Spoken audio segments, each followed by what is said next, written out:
Assalamualaikum warahmatullahi wabarakatuh. Saya Rizka Amalia NIM F1D015077, mahasiswi Teknik Informatika Universitas Mataram, akan mempresentasikan proposal tugas akhir yang berjudul Penerapan Metode Backpropagation dan Image Centered Zone Centered Zone pada pengenalan pola tulisan tangan aksara Bima. Adapun proposal outline yang akan dibahas antara lain latar belakang, selanjutnya rumusan masalah, manfaat dan tujuan, lalu tinjauan pustaka, kemudian blok diagram sistem, selanjutnya ada metode, selanjutnya ada tahapan pre-processing, lalu ekstraksi fitur, klasifikasi, teknik pengujian sistem, dan yang terakhir skenario pengujian sistem. Pendahuluan. Nusa Tenggara Barat memiliki keberagaman suku, budaya, dan bahasa. Suku-suku di NTB terdiri dari Sasambo, yaitu suku Sasak, Samawa, dan Embojo. Suku Embojo sendiri memiliki warisan budaya berupa aksara Bima. Sayangnya, penggunaan aksara Bima sudah jarang ditemui dalam kehidupan sehari-hari. Setelah melakukan survei terhadap 81 orang dengan rentang usia 17 tahun hingga 38 tahun yang berasal dari Bima, didapatkan hasil berupa sebanyak 45,7% tidak tahu tentang keberadaan aksara Bima. Dan selanjutnya, sebesar 48,1% tidak pernah belajar aksara Bima. Kemudian, sebesar 66,7% tidak familiar dengan penggunaan aksara Bima. Lalu, sebesar 50,6% tidak pernah diajarkan di sekolah tentang aksara Bima. Selanjutnya dapat kita lihat sebesar 46,3% tidak pernah mempelajari aksara Bima saat menempuh pendidikan formal. Adapun rumusan masalah pada proposal tugas akhir ini adalah bagaimana proses perancangan sistem pengenalan pola yang baik, serta bagaimana performa terbaik yang dapat dihasilkan dengan menggunakan metode klasifikasi backpropagation dan metode zoning sebagai ekstraksi cirinya. Adapun tujuan yang akan dicapai antara lain, membangun sistem pengenalan pola yang baik serta mendapatkan performa terbaik dengan menggunakan metode klasifikasi backpropagation dan metode zoning sebagai ekstraksi cirinya. Selanjutnya, batasan masalah antara lain sebagai berikut. Yang pertama, data yang digunakan adalah tulisan tangan aksara Bima. Yang kedua, data yang digunakan terdiri dari 22 karakter aksara. Yang ketiga, setiap aksara dilakukan ekstraksi ciri 6x6 zona. Yang keempat, format citra akan diolah dalam bentuk .jpg. Tinjauan pustaka. Berikut ini adalah beberapa penelitian sebelumnya terkait metode backpropagation dan metode zoning sebagai tinjauan pustaka. Yang pertama, pengenalan pola tulisan tangan aksara Jawa dengan menggunakan algoritma backpropagation, mendapatkan akurasi sebesar 83%. Yang kedua, pengenalan pola karakter, nomor kendaraan, menggunakan metode backpropagation, mendapatkan akurasi sebesar 97,10%. Penelitian selanjutnya terkait metode backpropagation dan metode zoning untuk alih aksara Jawa mendapatkan akurasi sebesar 97,87%. Selanjutnya, penelitian terkait aksara Jawa tulisan tangan menggunakan ekstraksi fitur zoning dan KNN mendapatkan akurasi sebesar 71,50%. Penelitian berikutnya terkait metode zoning dan metode klasifikasi KNN pengenalan karakter plat nomor kendaraan diperoleh hasil akurasi sebesar 72,31% sampai 98,17%. Selanjutnya, pengenalan citra tulisan tangan menggunakan metode backpropagation mendapatkan akurasi sebesar 96%. Kemudian penelitian selanjutnya yang berjudul Recognition of Alphabet Character and Arabic Numeral Using Backpropagation Neural mendapatkan akurasi sebesar 91,66 hingga 92%. Selanjutnya, pengenalan angka Arab Timur menggunakan metode zoning dan metode backpropagation mendapatkan akurasi sebesar 86 sampai 100%. Metode penelitian. Pada penelitian kali ini digunakan metode backpropagation sebagai klasifikasi pengenalan pola dan metode zoning Image Centered Zone Centered Zone sebagai ekstraksi ciri. Proses perancangan sistem terdiri dari dua tahap. Yang pertama, tahap training atau pelatihan dan testing atau pengujian. Yang pertama, mulai, lalu input data citra aksara Bima, kemudian data yang telah diinput akan diolah pada tahap pre-processing yang terdiri dari cropping, resizing, grayscale, reduksi dimensi, dan normalisasi. Tujuan dari pre-processing adalah agar data seragam, kemudian masuk ke tahap ekstraksi fitur menggunakan metode zoning. Tahapan selanjutnya, hasil dari ekstraksi ciri atau fitur akan diklasifikasikan menggunakan metode backpropagation. Berikut ini adalah tahapan proses pengambilan data. Data tulisan tangan aksara Bima diambil dari 40 orang yang berusia 20-30 tahun. Kemudian, masing-masing mengisi form aksara Bima. Selanjutnya, form tulisan tangan akan melalui proses scanning untuk mengubah data tulisan tangan menjadi data digital. Hasil akhir pengambilan data sebanyak 22 karakter aksara Bima, di mana setiap karakter ditulis sebanyak 12 kali oleh 40 orang, diperoleh sebesar 10.560 data. Berikut ini adalah tampilan form dataset aksara Bima. Di sini dapat kita lihat terdapat 12 kotak berukuran sama 4 x 4 cm dan ditulis menggunakan pulpen dengan ketebalan 1,0 mm. Tahap-tahap pre-processing pada penelitian ini adalah sebagai berikut. Yang pertama ada cropping. Cropping merupakan proses pemotongan pada area tertentu pada citra. Pada penelitian ini, proses cropping dilakukan untuk memisahkan 22 karakter aksara Bima per huruf. Kemudian ada proses resizing.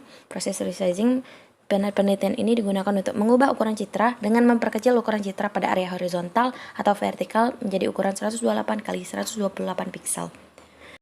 Tahap selanjutnya adalah grayscale. Proses grayscaling digunakan untuk mengubah citra warna menjadi keabuan untuk meringankan kinerja sistem saat proses training dan testing. Pada penelitian ini, proses grayscaling digunakan untuk menyederhanakan model citra. Kemudian ada proses reduksi dimensi, gunanya untuk mengubah citra 2 dimensi menjadi citra 1 dimensi. Kemudian proses selanjutnya ada normalisasi untuk mengubah nilai agar rentang nilai dari 0 sampai 1 sehingga data seragam. Berikut ini adalah algoritma ekstraksi ciri image centroid zone.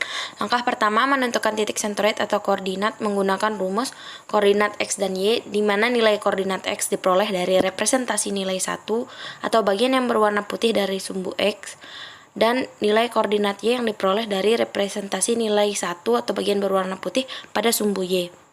Sederhananya, titik centroid untuk X, XC, dan YC dapat dihitung dengan cara menjumlahkan nilai koordinat pada masing-masing sumbu untuk setiap piksel objeknya. Langkah kedua adalah membagi citra masukan menjadi n zona yang sama.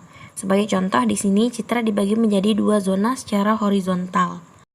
Langkah ketiga, hitung jarak masing-masing piksel yang ada di setiap zona terhadap titik centroidnya yang memiliki nilai 1 yang terdapat dalam masing-masing zona dengan menggunakan rumus Euclidean distance. Yang keempat, ulangi langkah 3 untuk semua piksel yang ada di dalam zona. Yang kelima, untuk mendapatkan nilai fitur image centroid zone, hitung jarak rata-rata antara titik-titik tersebut dengan menggunakan rumus rata jarak n sama dengan 1 per sigma jarak dikali total jarak. Algoritma ekstraksi ciri zone centroid zone. Yang pertama, bagi citra masukan ke dalam jumlah n bagian yang sama.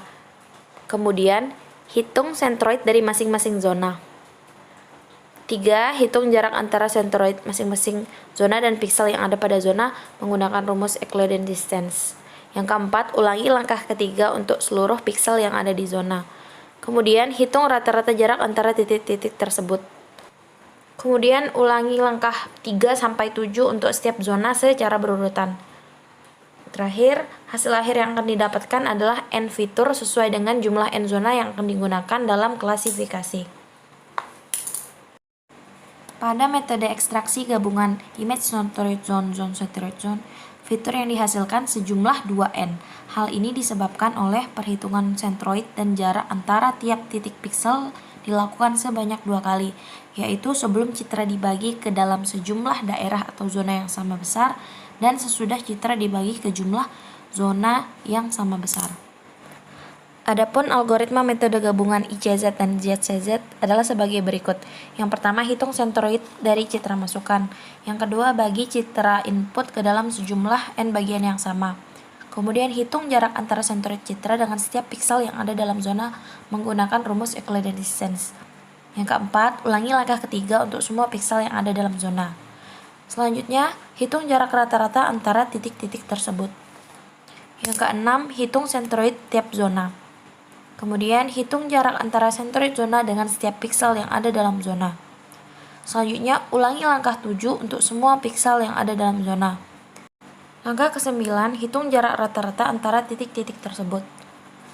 Yang ke-10, ulangi langkah 3-9 untuk semua zona secara berurutan. Hasil fitur yang akan didapatkan adalah sebanyak 2N. Klasifikasi backpropagation terdiri dari 3 fase, yaitu feed-forward, back-forward, dan updating back.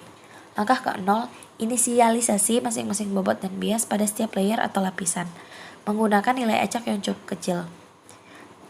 Langkah pertama, jika kondisi penghentian belum terpenuhi, yaitu apabila batas error lebih besar dari 0,001 atau epoch kurang dari 1000, maka lakukan langkah 2-9.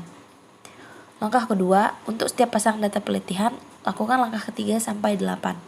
Fase pertama, feed forward, di mana pola pelatihan masukan dihitung maju mulai dari layar masukan hingga layar keluaran dengan fungsi aktivasi yang ditentukan, yaitu sigmoid binary. Langkah ketiga, tiap unit masukan menerima sinyal dan meneruskan ke unit selanjutnya, yaitu lapisan tersembunyi. Langkah keempat, hitung semua keluaran pada lapisan tersembunyi. Gunakan fungsi aktivasi sigmoid binary untuk menghitung sinyal outputnya, dan kirimkan sinyal tersebut ke semua unit-unit output. Langkah ini dilakukan sebanyak jumlah lapisan tersembunyi. Langkah kelima, hitung semua keluaran jaringan di lapisan output menggunakan fungsi aktivasi sigmoid binary. Fase kedua backpropagation, yaitu fase backforward. Langkah ke-6, hitung faktor delta unit keluaran berdasarkan kesalahan di setiap unit keluaran. Kemudian, hitung koreksi bobot dan koreksi bias. Fase ketiga backpropagation, yaitu updating back atau perubahan bobot. Langkah ke-8, tiap-tiap unit output dan lapisan tersembunyi memperbaiki bobotnya. Langkah ke-9, kondisi pelatihan berhenti. Confusion matrix merupakan salah satu metode yang dapat digunakan untuk mengukur kinerja suatu metode klasifikasi berdasarkan nilai true negative, false positive, false negative, dan true positive. Dapat diperoleh nilai akurasi, presisi, dan recall. Akurasi merupakan tingkat kedekatan antara nilai prediksi dengan nilai aktual. Presisi merupakan tingkat ketepatan antara informasi yang diminta oleh pengguna dengan jawaban yang diberikan sistem. Recall merupakan tingkat keberhasilan sistem dalam menemukan kembali sebuah informasi. Skenario pengujian. Neuron output sebanyak 22 neuron berdasarkan jumlah karakter aksara Bima. Fungsi aktivasi yang digunakan adalah sigmoid binary. Jumlah hidden layer 1, 2, dan 3 layer. Batas error sebagai parameter uji 0,001. Batas epoch sebagai parameter uji 1000. Ekstraksi ciri dibagi menjadi 6 kali 6 zona atau 36 ciri. Rentang learning rate sebagai parameter uji dari 0,1 sampai 0,9. Kemudian, skenario pengujian terakhir, pembagian data training dan testing 70-30%, 75-25%, dan 80-20%. Sekian presentasi yang dapat saya sampaikan. Mohon maaf apabila terdapat kesalahan dalam penyampaian. Terima kasih.